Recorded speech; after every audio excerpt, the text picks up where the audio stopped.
Vamos treinar aqui fazendo a fórmula estrutural plana, também chamada de fórmula de Kekulé, para alguns ácidos, para os ácidos mais importantes, para que você aprenda o procedimento. Vamos fazer isso aqui, começando pelo ácido carbônico. Então, qual é a regra? Você começa ligando os hidrogênios aos oxigênios. Lembre-se que só tem aqueles dois ácidos, o H3PO2 e o H3PO3, que nem todo hidrogênio vai estar ligado ao oxigênio, e eu, inclusive, já fiz a fórmula estrutural plana dos dois. Então, vamos fazer aqui o ácido carbônico. Como é que você vai começar?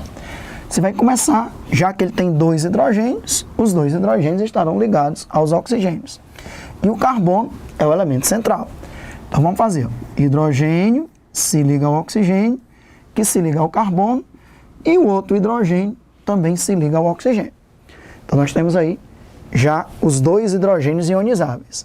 Está faltando ainda um oxigênio, é o H2CO3, né? H2CO3. O hidrogênio é monovalente, o oxigênio é divalente, mas o carbono é o quê? Tetravalente. Então, como é que eu ligo esse outro oxigênio que está faltando? Muito bem, um C dupla O. Está aí a estrutura do ácido carbônico. Isso aqui é a forma estrutural plana, ou estrutura de Kekulé, tá certo? Vou escrever aqui, ó. Fórmula estrutural. É a fórmula estrutural. Na fórmula estrutural, você não precisa colocar os elétrons não ligantes. Agora eu vou fazer a mesma fórmula, HOC dupla OH, e vou completar os pares de elétrons. Ó. O oxigênio tem 2, 4, 6, 8. 2, 4, 6, 8. Esse oxigênio, 2, 4, 6, 8. Essa estrutura aqui, ó, que eu coloco os pares de elétrons, ela é chamada de fórmula eletrônica. Ou ainda, fórmula de Lewis. Fórmula de Lewis. Ok? Essa é a fórmula estrutural ou estrutura de Kekulé. Então, é relativamente fácil você fazer tanto a fórmula estrutural como a fórmula eletrônica de um oxiácido. Vamos para o H2SO3. Ele tem dois hidrogênios ionizáveis. Eu vou começar. HOSOH. Então, os dois hidrogênios têm que estar ligados ao oxigênio.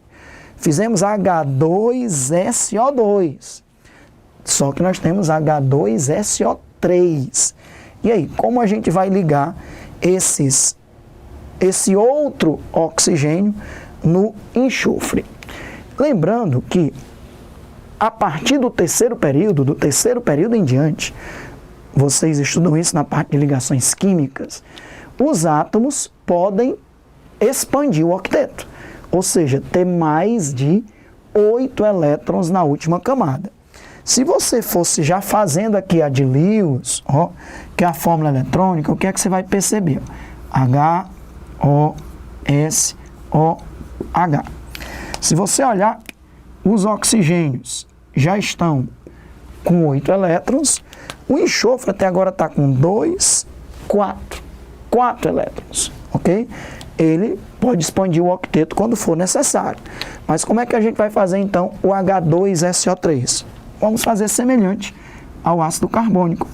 Vamos colocar uma dupla ligação, porque aí o enxofre, se eu colocar aqui, ó, uma dupla ligação e colocar os elétrons do oxigênio, o oxigênio vai ficar com 2, 4, 6, 8 e o próprio enxofre também com 2, 4, 6, 8.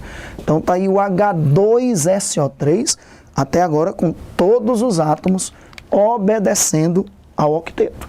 Mas lembre-se que o enxofre eu já posso expandir o octeto quando isso for necessário, já que ele está no terceiro período da tabela periódica. Todos os átomos do terceiro período em diante, do segundo período e do primeiro, você não pode expandir o octeto porque os átomos têm um raio pequeno, não comportariam mais de 8 elétrons na última camada. Ou então, você pode dizer diferente, só tem os subníveis S ou S e P, que no máximo acomodam 8 elétrons. A partir do terceiro período, além dos subníveis S, P, tem também o D, o F, então já é possível ter mais de 8 elétrons na última camada. Se nós já fizemos o ácido sulfuroso, fica fácil agora você fazer o ácido sulfúrico, porque você vai ter que acrescentar um oxigênio a essa estrutura. Então vamos lá. Como é que você pode fazer? Você pode fazer assim, HOSOH. Vou colocar aqui, ó, essa dupla ligação, mas ainda está faltando um oxigênio para colocar. Alexandre, eu posso colocar uma dupla e colocar o oxigênio? Pode. Você pode fazer isso, mas se você for contar, ó, o enxofre 2, 4, 6, 8, 10, 12. Ele estaria com 12 elétrons na última camada. Pode acontecer isso? Pode. Agora, você pode fazer o H2SO4 assim, expandindo o octeto. Aqui é como a gente chama de expansão do octeto. Mas você pode transformar essas duplas ligações numa ligação coordenada, que é aquela que a gente representa com a setinha. Então eu poderia ter essa estrutura aqui, ó. HOSOH, setinha. Agora, se você observar, eu estou obedecendo ao octeto, porque o enxofre está com 2, 4, 6, 8. Então, para os elementos que podem expandir o octeto, você pode colocar uma dupla ligação nos oxigênios ou uma ligação coordenada. Agora eu estou obedecendo a regra do octeto, ok? E eu vou até fazer o seguinte, vou colocar agora os pares de elétrons para que você perceba isso, ó. O oxigênio está com 2, 4, 6, 8, aqui também com 8, e agora 2, 4, 6, 8, 2, 4, 6, 8. E aqui, se eu for colocar os pares de elétrons nesses oxigênios da dupla ligação, me diga, será que eu tenho que colocar 3 pares, como eu coloquei ali? Não, porque já tenho 2, 4, 6, 8. 2, 4, 6, 8. Em outras palavras, quando você transforma uma dupla ligação numa ligação coordenada, é como se você fizesse uma ressonância. Você deslocalizasse o par de elétrons, ó, para o oxigênio. Quando você deslocaliza o par de elétrons para o oxigênio, essa seta, ela representa exatamente a movimentação de um par de elétrons.